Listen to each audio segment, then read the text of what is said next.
Buddham Namah Dhammam Namah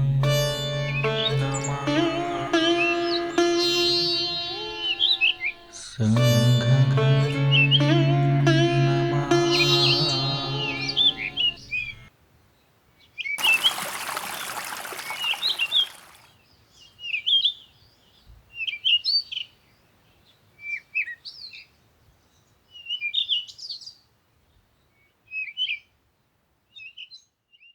Part 2. The Conversion of the Parivrajakas. 1. Arrival at Sarnath. 2. The Buddha's First Sermon. 3. The Buddha's First Sermon, continued. 4. The Buddha's First Sermon, continued. 5. The Buddha's First Sermon, continued. 6. The Buddha's First Sermon, concluded. 7. The Response of the Parivrajakas. 1. Arrival at Sarnath. 1. Having decided to preach his doctrine, the Buddha asked himself, "To whom shall I first teach the doctrine?"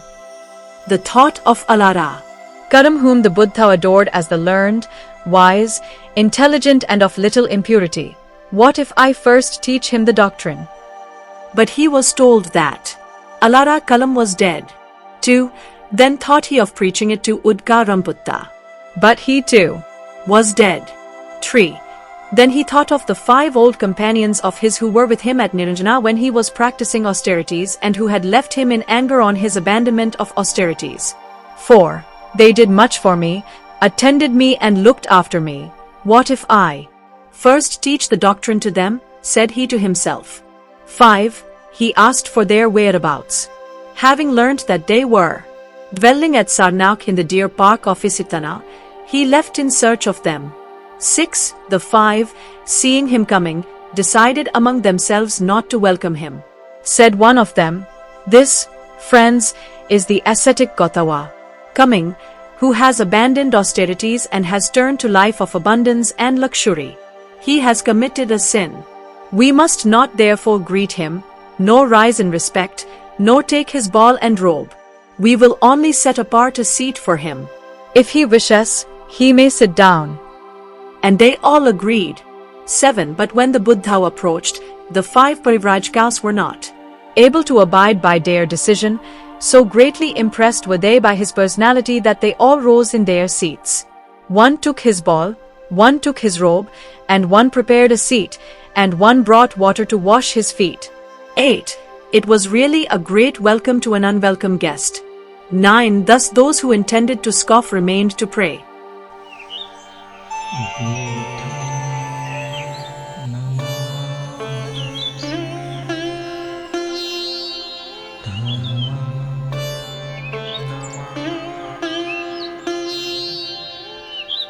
Sangham Namah.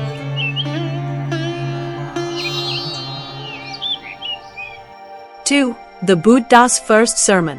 1. After exchange of greetings, the 5 Parivrajakas asked the Buddha whether he still believed in asceticism. The Buddha replied in the negative. 2. He said there were 2 extremes, a life of pleasure and a life of self-mortification. 3. One says, "Let us eat and drink, for tomorrow we die." The other says, "Kill all vasanas, desires, because they bring rebirth." He rejected both as unbecoming to man. 4. He was a believer in the Madhyama Marga, Majjhima Patipta, the middle path, which is neither the path of pleasure nor the path of self-mortification. 5. Answer me this, he said to the Parivrajakas, so long as yourself remains active and continues to lust after either worldly or heavenly pleasures, is not all mortification vain? And they answered, "It is as thou sayest." 6. How can ye be free from self by leading a wretched life of self mortification if ye do not thereby succeed in quenching the fires of lust? And they replied, "It is as thou sayest." 7. Only when the self in ye has been conquered that ye are free from lust. Ye will then not desire worldly pleasures, and the satisfaction of your natural wants will not defile ye. Let ye eat and drink according to the needs of your body. 8. Sensuality of all kinds is enervating. The sensual man is a slave of his passion. All pleasure-seeking is degrading and vulgar. But I say unto you that to satisfy the needs of life is not an evil, to keep the body in good health is a duty, or otherwise you shall not be able to keep your mind strong and clear and have the lamp of wisdom burning. 9. Know ye, O Parivrajakas, that there are these two extremes which man ought not to follow: the habitual indulgence on the one hand of those things whose attraction depends upon the passions, and especially of sensuality, a low and pagan way of seeking satisfaction, unworthy, unprofitable, and the habitual practice thereof, and on the other hand, of asceticism or self-mortification, which is painful, unworthy, and unprofitable. 10. There is a middle path which avoids both these extremes. Know ye that this is the path which I preach. 11. The 5 Parivrajakas listened to him with attention. Not knowing what to say in reply to the Buddha's middle path, they asked him what he was doing after they had left him. Then the Buddha told them how he left for Gaya, how he sat in contemplation under the banyan tree, and how, after 4 weeks of contemplation, he obtained enlightenment, as a result of which he was able to discover a new path of life. 12. On hearing this, the Parivrajakas became extremely impatient to know what the path was and requested the Buddha to expound it to them. 13. The Buddha agreed. 14. He began by saying that his path, which is his Dhamma, religion, had nothing to do with God and soul. His Dhamma had nothing to do with life after death, nor has his Dhamma any concern with rituals and ceremonies. 15. The center of his Dhamma is man and the relation of man to man in his life on earth. 16. This he said was his first postulate. 17. His second postulate was that men are living in sorrow, in misery, and poverty. The world is full of suffering, and that how to remove this suffering from the world is the only purpose of Dhamma. Nothing else is Dhamma. 18. The recognition of the existence of suffering and to show the way to remove suffering is the foundation and basis of his Dhamma. 19. This can be the only foundation and justification for Dhamma. A religion which fails to recognize this is no religion at all. 20. Verily, Parivrajakas, whatsoever recluses or Brahmans, i.e., preachers of religion, understand not, as it really is, that the misery in the world and the escape therefrom is the main problem of Dhamma. Such recluses and Brahmans, in my opinion, are not to be regarded as recluses and Brahmans, nor have those worthies come to know fully of themselves what in this very life is the real meaning of Dhamma. 21. The Parivrajakas then asked him, if the foundation of your Dhamma is the recognition of the existence of suffering and the removal of suffering, tell us, how does your Dhamma remove suffering? 22. The Buddha then told them that according to his Dhamma, if every person followed 1. The path of purity, 2. The path of righteousness, and 3. The path of virtue, it would bring about the end of all suffering. 23. And he added that he had discovered such a Dhamma.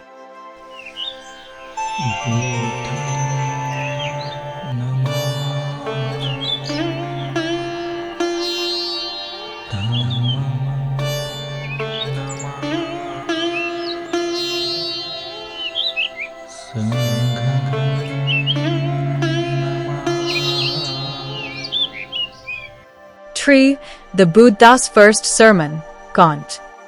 The path of purity. 1. The Parivrajakas then asked the Buddha to explain to them his Dhamma. 2. And the Buddha was pleased to do so. 3. He addressed them first on the path of purity. 4. The path of purity, he told the Parivrajakas, teaches that a person who wishes to be good must recognize some principles as principles of life. 5. According to my path of purity, the principles of life recognized by it are not to injure or kill, not to steal or appropriate to oneself anything which belongs to another, not to speak untruth, not to indulge in lust, not to indulge in intoxicating drinks. 6. The recognition of these principles, I say, is most essential for Every man. For every man must have a standard by which to judge whatever he does. And these principles according to my teachings constitute the standard. 7. There are everywhere people who are patit, fallen. But there are two classes of the patit who has a standard and a patit who has no standard. 8. The path who has no standard does not know that he has fallen. Consequently, he always remains fallen. On the other hand, a patit who has a standard tries to rise from his fallen state. Why? The answer is because he knows that he has fallen. 9. This is the difference between having a standard and having no standard for regulating a man's life. What matters is not so much the fall of the man but the absence of any standard.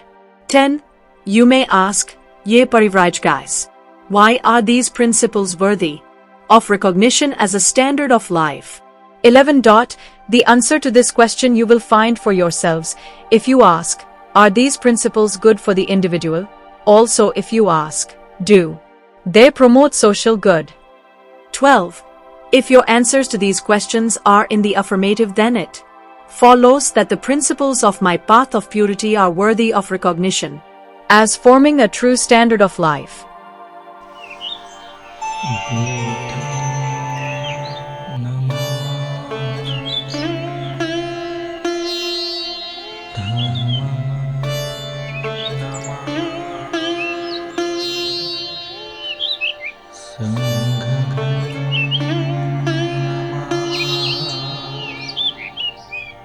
Four, the Buddha's first sermon, account. Ashtanga Marga, or the path of righteousness. 1. The Buddha next addressed the Parivrajakas on the Ashtanga Marga. He said that there are 8 constituents in the Ashtanga Marga. 2. He began his discourse with the exposition of Samma-Ditti, right views, the first and foremost element in the Ashtanga Marga. 3. To realize the importance of Samma-Ditti, the Buddha said to the Parivrajakas. 4. Oh, yeah, Parivrajakas, you must realize that the world is a dungeon, and man is a prisoner in the dungeon. 5.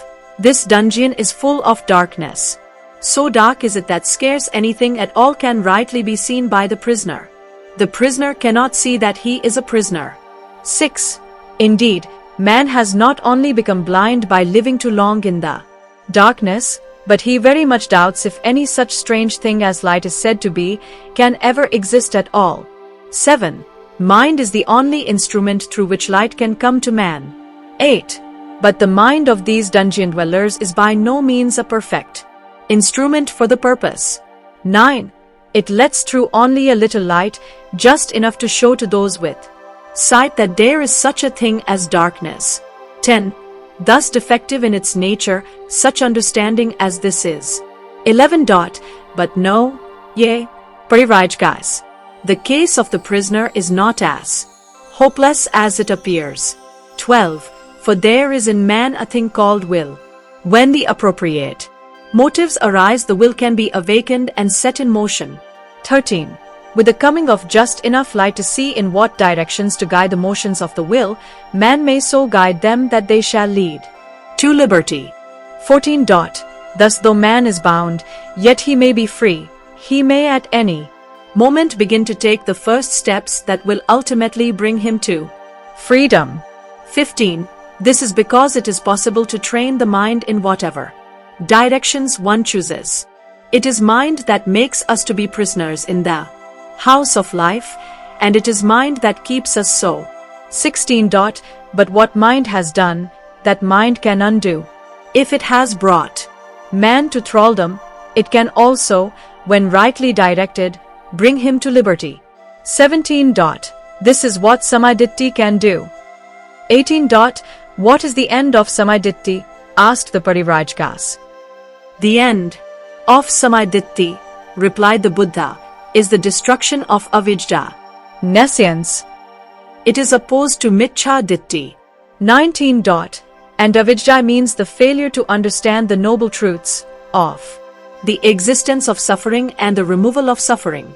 20. Samma-Ditti requires giving up of belief in the efficacy of rites and ceremonies, to have disbelief in the sanctity of the Shastras. 21.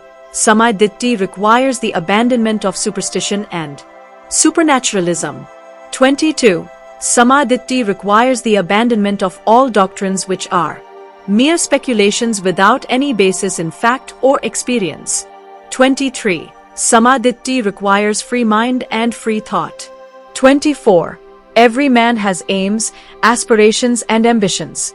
Samaya Sankalpa teaches that such aims, aspirations and ambitions shall be noble and praiseworthy and not ignoble and unworthy. 25. Samavakya, right speech, teaches. 1. That one should speak only that which is true. 2. That one should not speak what is false. 3. That one should not speak evil of others. 4. That one should refrain from slander. 5. That one should not use angry and abusive language towards any fellow man. 6. That one should speak kindly and courteously to all. 7. That one should not indulge in pointless, foolish talk, but let his speech be sensible and to the purpose. 26. The observance of right speech, as I have explained, is not to be the result of fear or favor. It is not to have the slightest reference to what any superior being may think of his action or to any loss which right speech may involve. 27. The norm for right speech is not the order of the superior or the personal benefit to the individual. 28. Samakamanto teaches right behavior. It teaches that every action should be founded on respect for the feelings and rights of others. 29. What is the norm for Samakamanto? The norm is that course of conduct which is most in harmony with the fundamental laws of existence. 30. When his actions are in harmony with these laws, they may be taken to be in accord with Samakamanto. 31. Every individual has to earn his livelihood. But there are ways and ways of earning one's livelihood. Some are bad, some are good. Bad ways are those which cause injury or injustice to others. Good ways are those by which the individual earns his livelihood without causing injury or injustice to others. This is Sama Ajivo. 32. Sama Vaivo, right endeavor, is primary endeavor to remove avidya, to reach the door that leads out of this painful prison house, to swing it open. 33. Right endeavor has 4 purposes. 34. 1 is to prevent states of mind which are in conflict with the Ashtanga.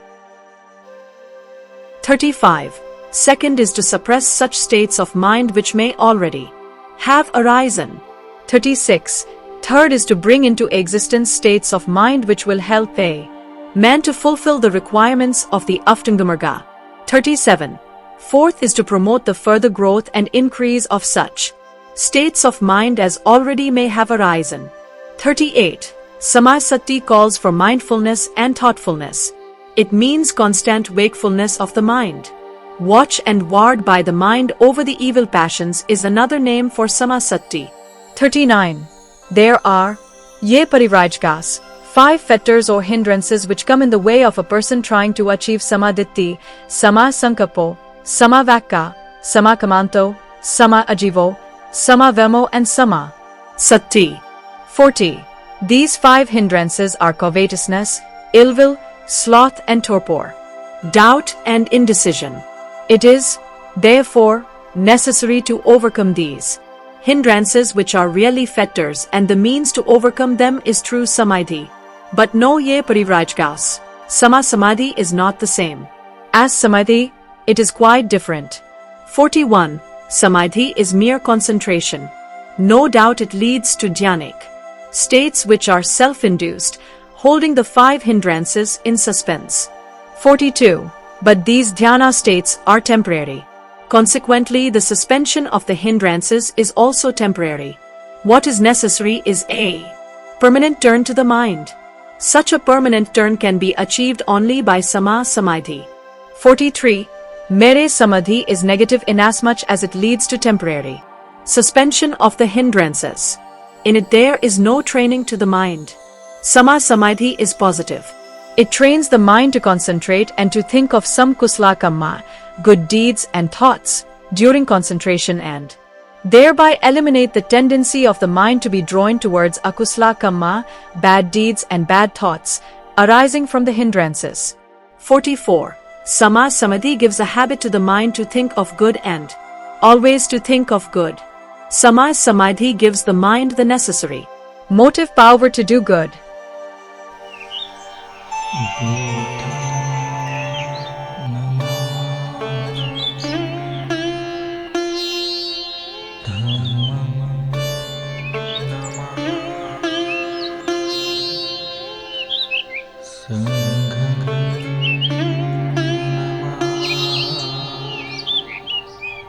Five. The Buddha's first sermon, Kant. The path of virtue. 1. The Buddha then explained to the Parivrajakas the path of virtue. 2. He told them that the path of virtue meant the observance of the virtues called 1. Sila, 2. Dana, 3. Uppekha, 4. Nekkhamma, 5. Virya, 6. Khanti, 7. Sakka, 8. Adhitna, 9. Karuna, and 10. Maitri. 3. The Parivrajakas asked the Buddha to tell them what these virtues meant. 4. The Buddha then proceeded to satisfy their desire. 5. Sila is moral temperament, the disposition not to do evil and the disposition to do good, to be ashamed of doing wrong. To avoid to do evil for fear of punishment is Sila. Sila means fear of doing wrong. 6. Nekkhamma is renunciation of the pleasures of the world. 7. Dana means the giving of one's possessions, blood and limbs and even one's life, for the good of others without expecting anything in return. 8. Virya is right endeavor. It is doing with all your might whatever you have undertaken to do, with never a thought of turning back, whatever you have undertaken to do. 9. Khanti is forbearance. Not to meet hatred by hatred is the essence of it. For hatred is not appeased by hatred. It is appeased only by forbearance. 10. Sakka is truth. A person must never tell a lie. His speech must be truth and nothing but truth. 11. Adhitna is resolute determination to reach the goal. 12. Karuna is loving kindness to human beings. 13. Maitri is extending fellow feeling to all beings, not only to one who is a friend but also to one who is a foe, not only to man but to all living beings. 14. Upekha is detachment as distinguished from indifference. It is a state of mind where there is neither like nor dislike, remaining unmoved by the result and yet engaged in the pursuit of it. 15. These virtues one must practice to his utmost capacity. That is why they are called paramitas, states of perfection.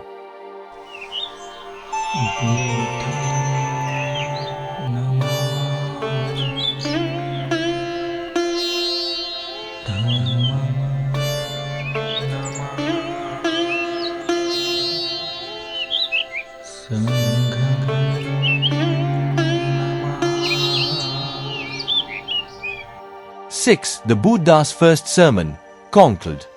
1. Having explained his Dhamma and what it involved, the Buddha then asked the Parivrajakas, 2.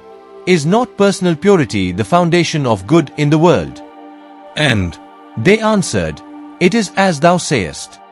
3. And he continued, Is not personal purity undermined by covetousness, passion, ignorance, the destruction of life, theft, adultery and lying? Is it not necessary for personal purity to build up sufficient strength of character, so that these evils should be kept under control? How can a man be the instrument of good, if he has no personal purity in him? And they replied, It is as thou sayest. 4. Again, why do men not mind enslaving or dominating others? Why do men not mind making the lives of others unhappy? Is it not because men are not righteous in their conduct towards one another? And they answered in the affirmative. 5. Will not the practice of the Ashtanga Marga, the path of right views, right aims, right speech, right livelihood, right means, right mindfulness, right perseverance, and right contemplation, in short, the path of righteousness, if followed by everyone, remove all injustice and inhumanity that man does to man. And they said, yes. 6. Turning to the path of virtue, he asked, is not dana necessary to remove the suffering of the needy and the poor and to promote general good? Is not karuna necessary to be drawn to the relief of poverty and suffering wherever it exists? Is not nekkamma necessary to selfless work? Is not upekka necessary for sustained endeavor, even though there is no personal gain? 7. Is not love for man necessary? And they said, yes. 8. I go further and say, love is not enough. What is required is maitri. It is wider than love. It means fellowship not merely with human beings but with all living beings. It is not confined to human beings. Is not such maitri necessary? What else can give to all living beings the same happiness which one seeks for one's own self, to keep the mind impartial, open to all, with affection for everyone and hatred for none? 9. They all said, yes. 10. The practice of these virtues must, however, be accompanied by pragya, i.e., intelligence. 11. Is not pragya necessary? Force them to answer his question. The Buddha went on to say that the qualities of a good man are, do no evil, think nothing that is evil, get his livelihood in no evil way and say nothing that is evil or is likely to hurt anyone. And they said, yes, so it is. The Parivrajakas gave no answer. 2. 12. But is doing good deeds blindly to be welcomed? Asked the Buddha. I say, no, this is not enough, said the Buddha to the Parivrajakas. If it was enough, said the Buddha to the Parivrajakas, then a tiny babe could be proclaimed to be always doing good. For as yet, the babe does not know what a body means, much less will it do evil with its body beyond kicking about. It does not know what speech is, much less will it say anything evil beyond crying. It does not know what thought is, beyond crying with delight. It does not know what livelihood is, much less will it get its living in an evil way, beyond sucking its mother. 13. The path of virtue must, therefore, be subject to test of pragya, which is another name for understanding and intelligence. 14. There is also another reason why pragyaparamita is so important and so necessary. There must be dana, but without pragya, dana may have a demoralizing effect. There must be karuna, but without pragya, karuna may end in supporting evil. Every act of paramita must be tested by pragyaparamita, which is another name for wisdom. 15. I premise that there must be knowledge and consciousness of what wrong conduct is, how it arises. Similarly, there must also be knowledge and consciousness of what is right conduct and wrong conduct. Without such knowledge, there cannot be real goodness, though the act may be good. That is why I say pragya is a necessary virtue. 16. The Buddha then concluded his sermon by addressing the following admonition to the Parivrajakas. 17. You are likely to call my Dhamma pessimistic because it calls the attention of mankind to the existence of suffering. I tell you such a view of my Dhamma would be wrong. 18. No doubt my Dhamma recognizes the existence of suffering, but forget not that it also lays equal stress on the removal of suffering. 19. My Dhamma has in it both hope and purpose. 20. Its purpose is to remove avidya, by which I mean ignorance of the existence of suffering. 21. There is hope in it because it shows the way to put an end to human suffering. 22. Do you agree with this or not? And the Parivrajakas said, yes, we do.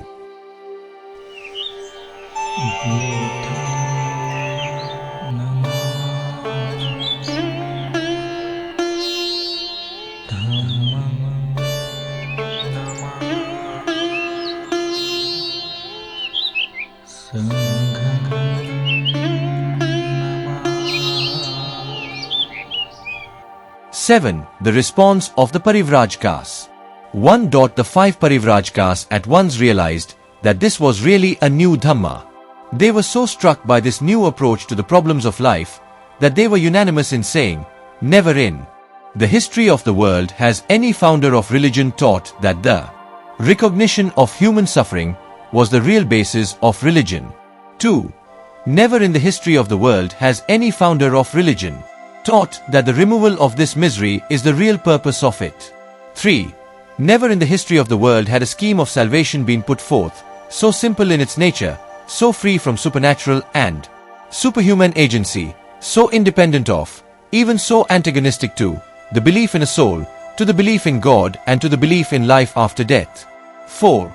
Never in the history of the world had a scheme of religion been put forth which had nothing to do with revelation, and whose commands are born of the examination of the social needs of man and which are not the orders of a God.